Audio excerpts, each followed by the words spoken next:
Hello everybody, and welcome back to Pravus Gaming and more Plague Evolved Custom Scenarios.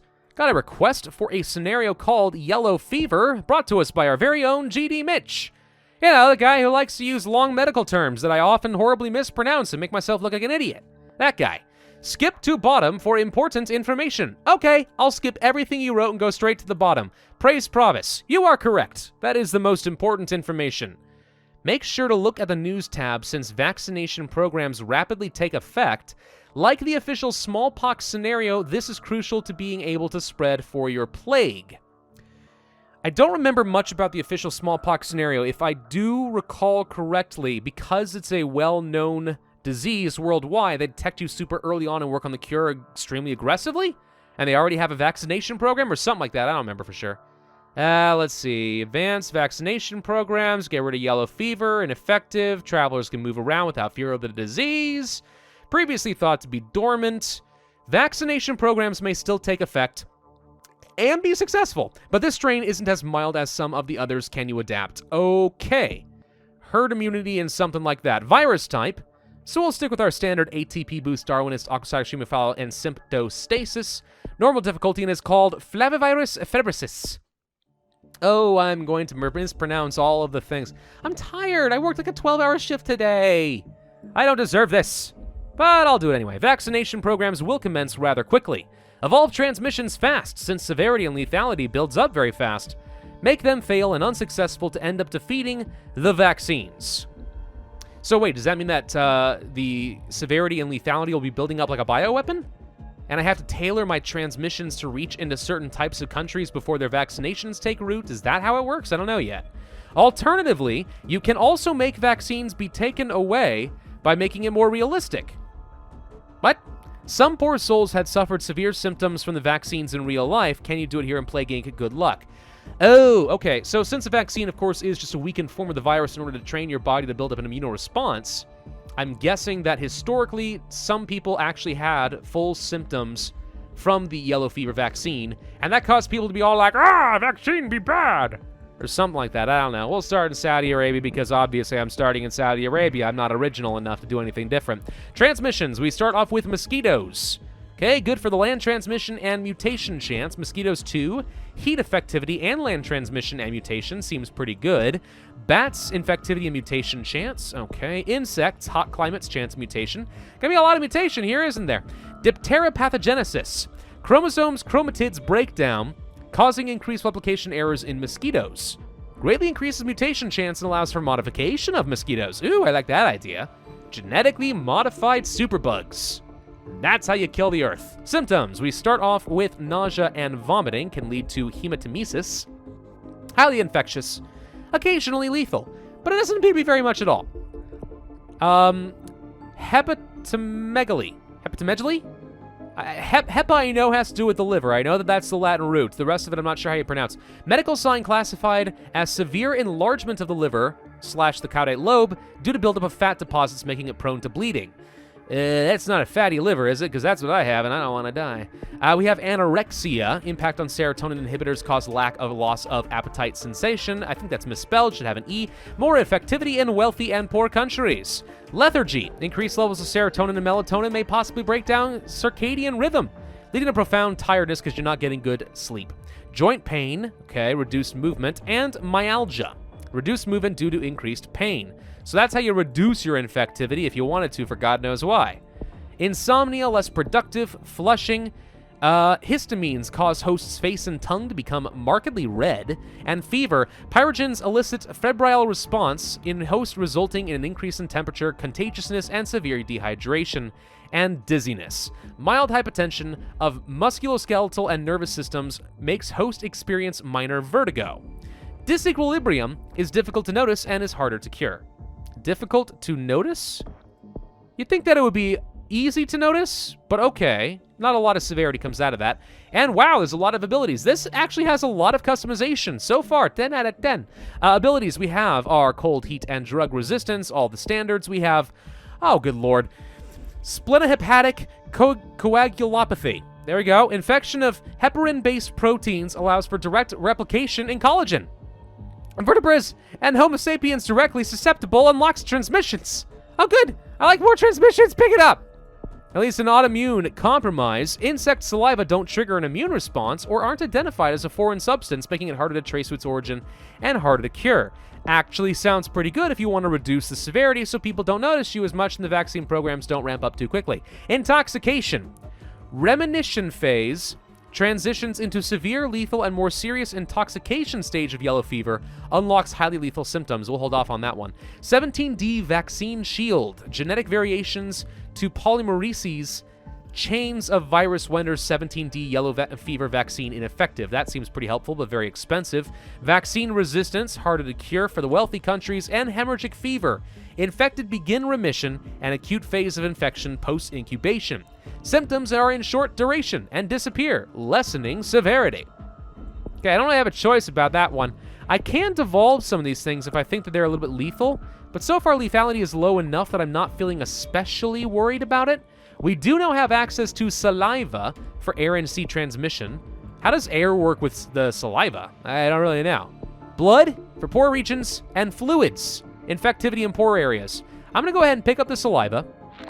Still good in the arid areas like Saudi Arabia. Or, you know, I take that back. Just because, oh, we have to get cold resistance now. Just because this is an arid region does not necessarily mean that air transmission has to be effective. It depends a lot on what the custom scenario author means by that. In the base game, additional air transmission is effective in arid countries, but sometimes the authors create it so that it only affects plane transmission. I don't think that's what GD Mitch would have done, but maybe it is. So we'll pick up the insects, of course. We have lethargy, okay. Mutation chance can come back to bite us. This does not appear to be all that bad. It's just a little bit of extra severity. Getting the autoimmune compromise would probably be pretty good for us, though not necessarily this second. Whatever, we'll take it anyway. It's a little bit infective as well, so it reduces severity a teensy-weensy bit and makes us harder to cure. So, news tracker. Let's see. Life expectancy, porg's not cool, China deficits. The trade deficit narrows! Huzzah! Not a concern. Okay, so I don't see really anything about any vaccines yet. That's probably not going to be an issue until we get mass detected, which is going to happen as soon as we hit critical mass, of course, in Saudi Arabia, which is a bit of a problem. Do we want to go for the Saliva 2? Yes, let's go to the Saliva 2. I'm looking for anything that lets us get on boats and planes as early as possible so we get a good spread before we hit critical mass in Saudi Arabia and they start working on those vaccines. Saliva 3, expelled droplets increase the infection rate again. Is okay. Could also go for the mosquito chance for the heat effectivity and the land transmission. And there's myalgia. Okay, hang on. I'm not sure that I want myalgia. It's not that bad, to be honest, but it's reducing my infectivity quite a bit. So we're going to go ahead and just get rid of that. I need the infectivity, and I don't necessarily need more severity at this stage. Poor areas is not a bad thing to get. We'll pick it up so we spread faster around, let's say, Africa and Asia. They have detected me. We've hit that critical mass, so any day now we should expect to see some vaccines. Yes? I believe that that is how it will work. Do I want to go for things like Saliva 3? Or do I want to find something else, like perhaps make it harder to cure? Well, we do need some cold resistance guaranteed. I will also pick up some drug resistance. Okay, I'm sure vaccines are bad, but I'm going to try to play this a little bit normally, and we'll just sort of get some sense of just how effective these vaccines are actually going to be. So, let's see. The yellow fever vaccine is successful in Saudi Arabia. It begins the vaccination campaign. Yeah, I do recall a little bit about smallpox at this point. So, yes, we are no longer able to infect Saudi Arabia at all. I'm not worried about it right now because we have enough people currently infected that when I do get rid of that vaccine, we'll automatically spread really rapidly, so it's more important to me that we get a good spread. But even so, good to know. I am remembering a little bit how that works. We'll go for the bats. We'll go for some extra saliva. Don't think we necessarily need the mosquitoes 3, though it is good in human areas as well, which I do kind of like, yes. Dizziness mutated, okay. Do we have any more? I do not see evidence of any more vaccines thus far. I wonder if the vaccine is contained to one nation, and as soon as I pick up the vaccine shield, they'll start the next vaccine. Like, if we just ignore it for a while, are we good to go? Maybe. I don't know if I need vaccine resistance. It sounds a lot like just another drug resistance. Let's see. Increased infection rates through sexual contact is probably pretty good. That leads to fomites, which I very much like in the wealthy and urban environments. And then we have droplets for humid. Fluids 3. Let's see. Dopamine, pleasure when preforming bodily functions, prompting hosts to do them more often. Everybody poops. And it feels great doing it. Humid countries is not a bad idea. I will pick this up, and then we probably do need to go for another level of cold resistance, believe it or not. But then after that, I'm a little worried that maybe we're putting ourselves in a position where I can't get the vaccine shield, and I'm going to need it. Let's see. Had any more signs of vaccines? Thus far, the answer is yes. Sudan begins the vaccine campaign. Turkey doesn't have enough. Zimbabwe, Central Africa. Okay, so we are definitely seeing the vaccine popping up. So we'll go ahead and pick up the vaccine shield, and that should render it ineffective now, yes? So we'll pay attention to places like Saudi Arabia. Do we start infecting again? The answer is a resounding yup. Okay, so 24 points is what I needed to infect the cold countries. We did get into Greenland amazingly, so that really is a shocker. More cold resistance is going to be good. We're missing the Caribbean and New Zealand. Well, they haven't shut down anything yet, so that's a good sign.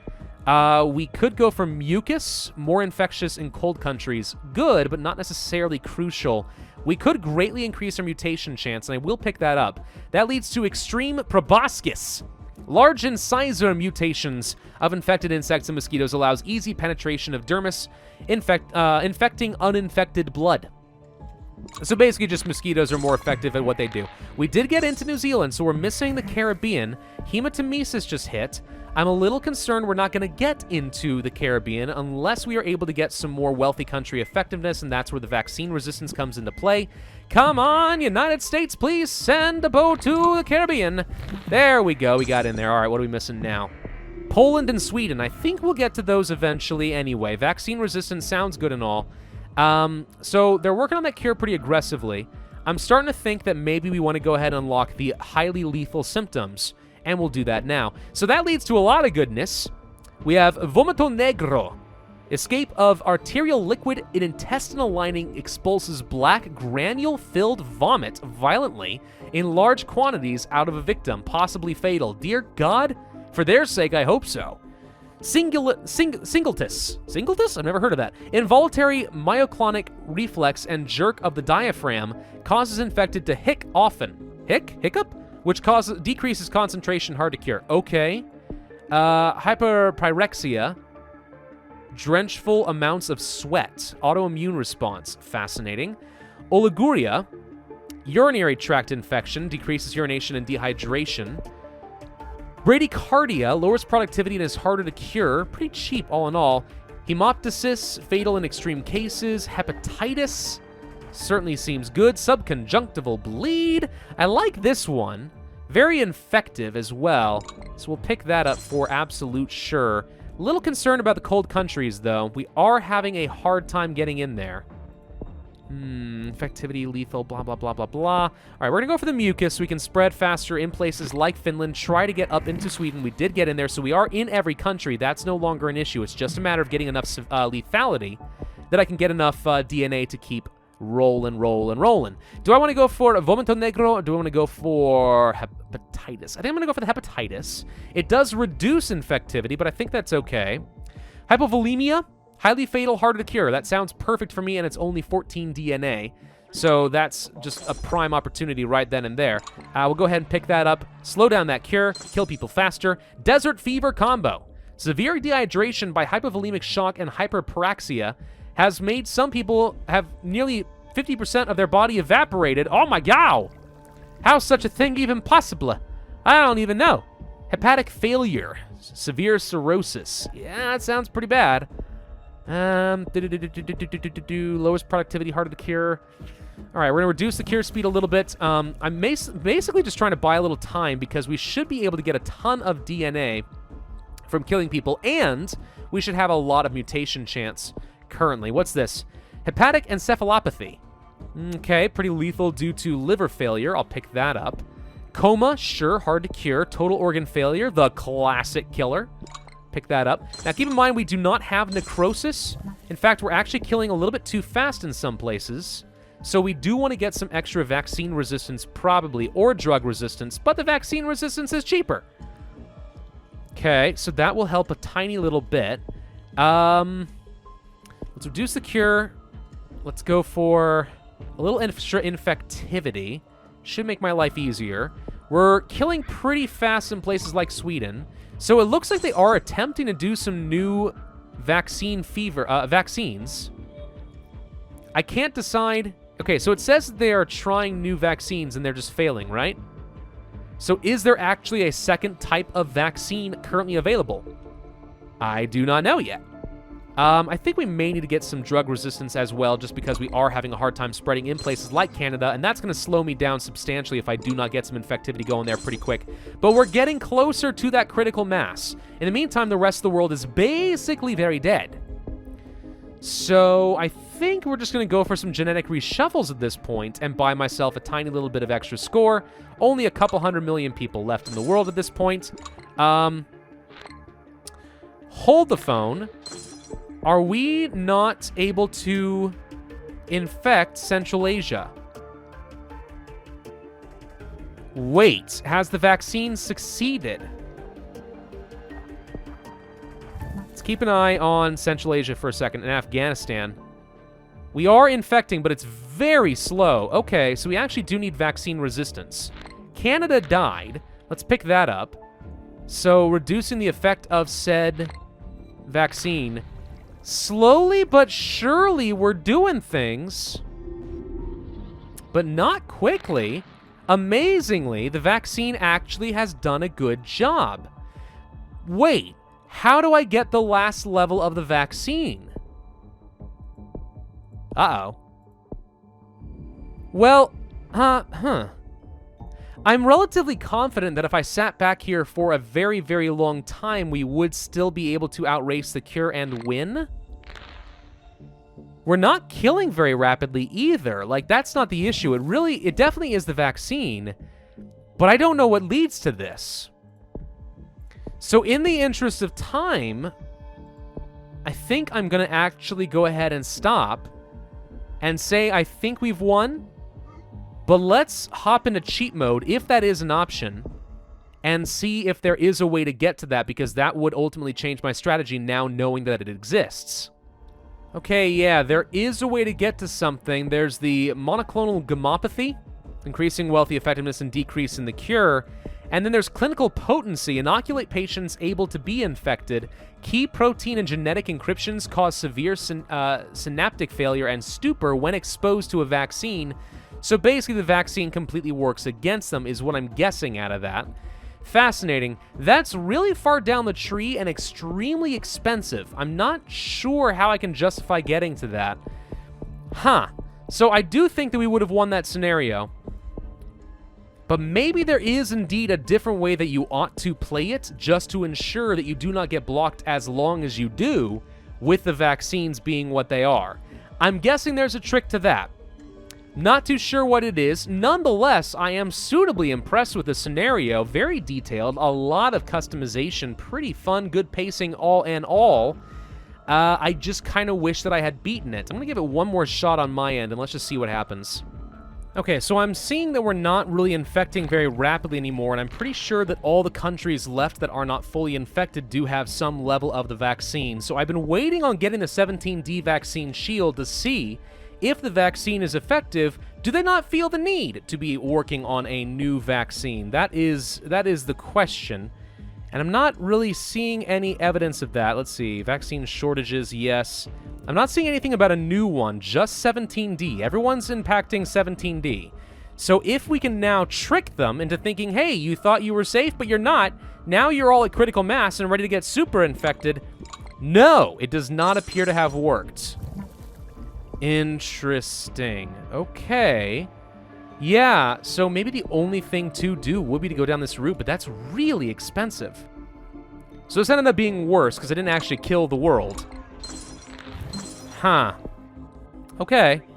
No, I think I had the right idea the first time. I think you just have to be a bit faster. in how you are going to be infecting and making sure that you're getting into the countries that get that vaccine a little bit faster so you can pop the vaccine shield and just ensure that those countries get fully infected before it is too late. Fascinating. Very, very cool. So unless there is something else here missing, which I'm sure GD Mitch will tell me if there is, this is a really cool scenario. I think there's a seam to it. I think it's winnable, but it's a little bit tricky. Pretty cool overall, though. Tons of customization. Really liking how that one turned out. Thank you for sending it my way, and thank you guys for watching. I really do hope you enjoyed. If so, then I would ask you to hit that like button, leave a comment, and subscribe. And I will see you guys next time.